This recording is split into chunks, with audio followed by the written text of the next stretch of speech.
Hello my dear students, एक बार फिर से आपका स्वागत है। और जैसा कि आपके साथ में वाइवा बेस्ड क्वेश्चंस की सीरीज स्टार्ट की हुई है और आज का मेरा जो टॉपिक है वो है द एंड ऑफ बाइपोलैरिटी, जो कि क्लास 12 की पॉलिटिकल साइंस से है। और इसमें अगर आपने अपना टॉपिक रेडी किया है तो क्या पॉसिबल क्वेश्चंस हैं जो आपका एग्जामिनर आपसे पूछ सकता है। तो सबसे पहला सिंपल क्वेश्चन है, यूएसएसआर की स्थापना कब हुई थी, यूएसएसआर कब एग्जिस्टेंस में आया था। तो हम कहेंगे सिंपल सी बात है, ये मैंने यहाँ पर इसको बिल्कुल शॉर्ट फॉर्म में लिखा है। तो 1917 में आया था और एक रेवोल्यूशन, एक क्रांति के बाद।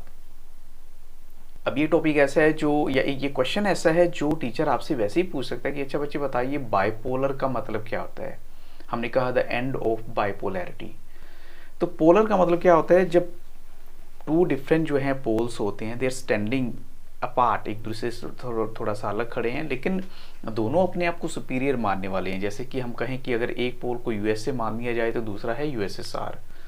तो यहाँ पर द एंड ऑफ बाइपोलैरिटी का मतलब क्या है, यूएसएसआर के डिसइंटीग्रेशन की बात की गई है जब 1991 में इसका डिसइंटीग्रेशन हो गया था। तो इसलिए इस चैप्टर का नाम बन गया द एंड ऑफ बाइपोलैरिटी। और इस चैप्टर में वहीं डिसइंटीग्रेशन तक के जो मेन पॉइंट्स है वही हाईलाइट किए गए हैं कि क्या वजह रही जिसकी वजह से जो है सोवियत यूनियन का डिसइंटीग्रेशन हुआ। अब क्वेश्चन आपका आ सकता है कि what was the ideal behind this revolution of 1917, जो रशिया के अंदर हुई थी 1917 में रेवोल्यूशन। तो उसके पीछे का जो आइडियल है, किस आइडियोलॉजी को लेकर हुई थी, तो it was the ideology of socialism. Socialism के वजह से, या उनकी जो सोच है वो सोशलिज्म को फॉलो करने वाली थी। यानी इसका मतलब क्या, कैपिटलिज्म नहीं है, कम्युनिज्म नहीं है, सोशलिज्म थी एक्चुअल में। व्लादिमीर लेनिन के बारे में आप क्या जानते हैं। तो व्लादिमीर लेनिन जो है वो फाउंडर हैं बोल्शेविक कम्युनिस्ट पार्टी के। बोल्शेविक कम्युनिस्ट पार्टी के फाउंडर थे वो।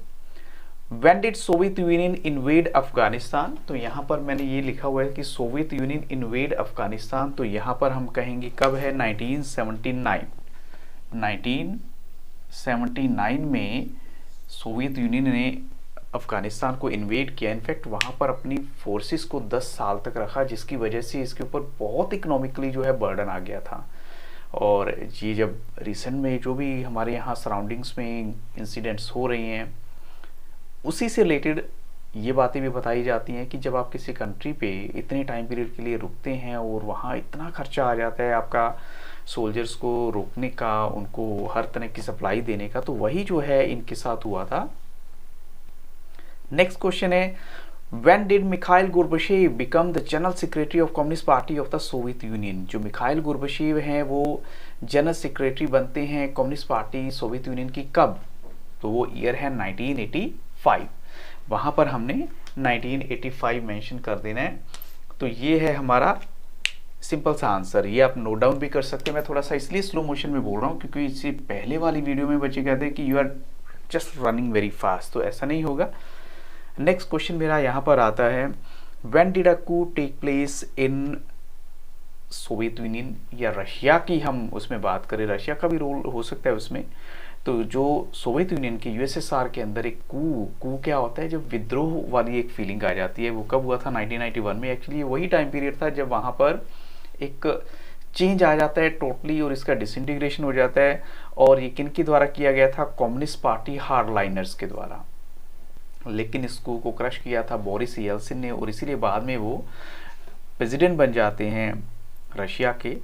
यहाँ पर देखिए, इन दिसंबर 1991 विच 3 मेजर रिपब्लिक्स ऑफ यूएसएसआर, कौन से 3 ऐसे मेजर रिपब्लिक्स थे यूएसएसआर के, उन्होंने डिक्लेयर किया था कि Soviet union was disbanded. Soviet union was disbanded. Disbanded का मतलब होता है कि अब सोवियत यूनियन का बिल्कुल ब्रेकअप हो चुका है, या इट हैज़ सीज्ड और it has stopped to function, कि अब इसकी फंक्शनिंग नहीं चलेगी। मीन्स सोवियत यूनियन अब कोई चीज़ ऐसी रह ही नहीं जाएगी। तो वो आपको 3 मेजर रिपब्लिक्स बताने हैं यूएसएसआर के। उन मेजर रिपब्लिक्स का नाम क्या है, जिनमें से कुछ तो बड़े सारे आपके फेमिलियर भी हैं रिसेंट में। रशिया भी है उसमें, यूक्रेन भी है, और इसके अलावा बेलारूस भी है। ये 3 देश थे जिन्होंने 1991 में अपने आप को बिल्कुल अलग कर लिया था और ये कह दिया था कि जो सोवियत यूनियन है वो डिसबैंडेड हो चुका है। फिर से बता देता हूँ, Russia, Ukraine and Belarus. Next question है Commonwealth of Independent States, CIS। जैसे आपसे सबसे पहले तो टीचर ये पूछ सकता है कि CIS के बारे में आप क्या जानते हो। कॉमनवेल्थ ऑफ इंडिपेंडेंट स्टेट्स है, ये कब एग्जिस्टेंस में आती है, तो ये आती है at the disintegration of USSR, जब USSR का डिसइंटीग्रेशन हो जाता है। Russia took the Soviet seat in UNSC, Russia ने जो सोवियत सीट ले ली वो कब ली, यूनाइटेड नेशंस की सिक्योरिटी काउंसिल में। सारी ऑलमोस्ट जो हैं दायित्व ले लिए, जिम्मेदारियां ले ली। नेक्स्ट क्वेश्चन है मिखाइल गोर्बाचेव के बारे में आप क्या जानते हैं। एक तो उन्होंने जो इकोनॉमिक और पॉलिटिकल रिफॉर्म किए, या उनकी जो रिफॉर्म पॉलिसीज थी सोवियत यूनियन में, वो उन्होंने सबसे पहले तो इंट्रोड्यूस की थी मिखाइल गोर्बाचेव ने। अब इकोनॉमिक पॉलिसीज के अंदर जैसे ना यहाँ पर एक नाम है जो मे भी आपने नहीं देखा होगा, या आपसे आपका टीचर पूछ सकता है कि बताइए पेरेस्ट्रोइका, पेरेस्ट्रोइका क्या होती है, पेरेस्ट्रोइका। तो ये थोड़ा सा आपको लगेगा कि आपने नहीं सुना ये, लेकिन ये एक्चुअल में बुक के अंदर ही आपके टेक्स्ट के अंदर गिवन है। पेरेस्ट्रोइका का मतलब होता है रीस्ट्रक्चरिंग, किसी चीज को रीस्ट्रक्चर करना। ये इकोनॉमिक पॉलिसी का एक पार्ट था। और पॉलिटिकल पॉलिसीज में आती है उनकी ग्लासनोस्ट। ग्लासनोस्ट क्या होती है, ग्लासनोस्ट होती है ओपननेस, GLES, ग्लासनोस्ट। ये होती है बच्चे ओपननेस, इसे हम कहेंगे ओपननेस। ये उन्होंने इंट्रोड्यूस की थी। नेक्स्ट मेरा क्वेश्चन है यहाँ पर, when did Yeltsin become the president of Russia. Yeltsin Russia के प्रेसिडेंट कब बनते हैं, तो of course it's very clear 1991 में इसका डिसइंटीग्रेशन हुआ, तो 1991 में जो है इनके हाथ में पावर आ गई।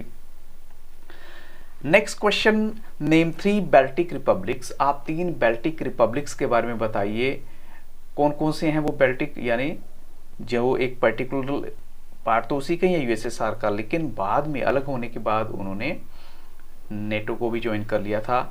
नेटो की फुल फॉर्म आपसे पूछी जा सकती है, तो नेटो की फुल फॉर्म है नॉर्थ अटलांटिक ट्रीटी ऑर्गेनाइजेशन, और कब ज्वाइन किया था 2004 में। लेकिन सबसे पहले हम जानते हैं वो 3 रिपब्लिक कौन से थे, बाल्टिक रिपब्लिक्स जो हैं वो है एस्टोनिया, लैटविया एंड लिथुआनिया। ये आपने नोट डाउन करना है, एस्टोनिया, लैटविया एंड लिथुआनिया। और UN यानी यूनाइटेड नेशंस के मेंबर बनते हैं, और बाद में इन्होंने नेटो भी ज्वाइन कर ली थी। गोर्बाचेव ने सोवियत यूनियन के प्रेसिडेंट के तौर पे कब रिजाइन किया था, तो उन्होंने रिजाइन किया था 25 दिसंबर 1991। मिखाइल गोर्बाचेव का यहाँ पर फिर से नाम जैसे मैंने मेंशन किया हुआ था, तो उनके बारे में हम कह सकते हैं कि अगर 1985 में वो बने थे प्रेसिडेंट, लेकिन बाद में 1991 में उन्होंने रिजाइन कर दिया था सोवियत यूनियन के प्रेसिडेंट के तौर पे। नेक्स्ट है, आपका टीचर आपसे पूछ सकता है कि बताइए जो लार्जेस्ट गैराज सेल है वो फ्रेज कहाँ यूज किया गया, व्हाट इज दिस एक्चुअली। तो एक्चुअल में क्या है, जब रीस्ट्रक्चरिंग हो रही थी थ्रू मार्केट फोर्सेस के द्वारा and know through government, actual में क्या है कि सारा कुछ जो है प्राइवेटाइजेशन की तरफ जा रहा था। अब जो रशियन इकोनॉमी है बिल्कुल डाउन जा चुकी थी, सब कुछ खत्म हो रहा था, तो वहाँ की गवर्नमेंट ने सोचा क्यों ना हम ऐसा काम करें जिससे कुछ पैसा और गेन किया जा सकता है, और इसके थ्रू उन्होंने क्या किया, इंडस्ट्रीज को सेल पे लगा दिया।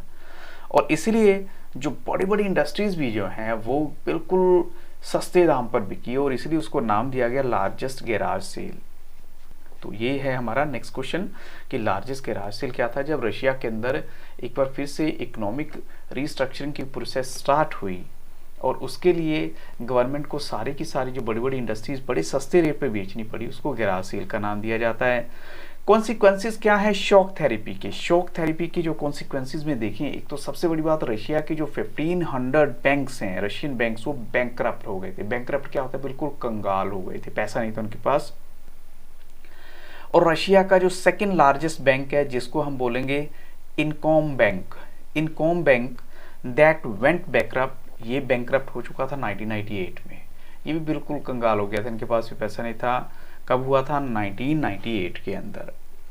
नेक्स्ट है, which part of Asia, Asia का ऐसा कौन सा हिस्सा है जिसको रशिया जो है कंसीडर करता है इस नियर अब्रॉड। क्योंकि देखो जो हम कह सकते हैं वेस्ट की पावर्स की बात करें, चाहे अमेरिका है या इधर से इस साइड से देखें तो रशिया भी कहता है कि ये वाला हिस्सा ऐसा है जिसपे मेरा हक है।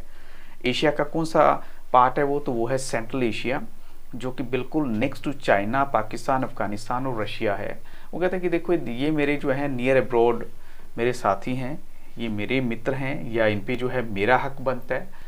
एक्चुअल में क्या है, वो अपनी पावर को थोड़ा सा दिखाने के लिए या ठहराव देने के लिए ऐसा किया गया था। तो ये कुछ इंपॉर्टेंट क्वेश्चन थे जो मैंने आपके साथ इस चैप्टर के डिस्कस किए। आई होप सो टुमारो आपका जो वाइवा है बहुत अच्छा होगा, या कमिंग डेज में आपका जो वाइवा होगा। फिर भी जैसा कि हर वीडियो में आपको बोलता हूँ, आप मुझे मेरे दूसरे चैनल तरन सर व्लॉग्स पर भी फॉलो कर सकते हैं। और दूसरा, अगर आपकी किसी भी तरह की कोई और प्रॉब्लम है तो कमेंट सेक्शन में जाके आप मुझे बता सकते हैं। I wish you all the best. इस वीडियो के डिस्क्रिप्शन बॉक्स में आपको कुछ और लिंक्स भी मिलेंगे और आपका टॉपिक भी आपको मिल जाएगा। नहीं मिलता तो मैसेज कीजिए, I will give you the reply. So thank you very much and have a very nice day.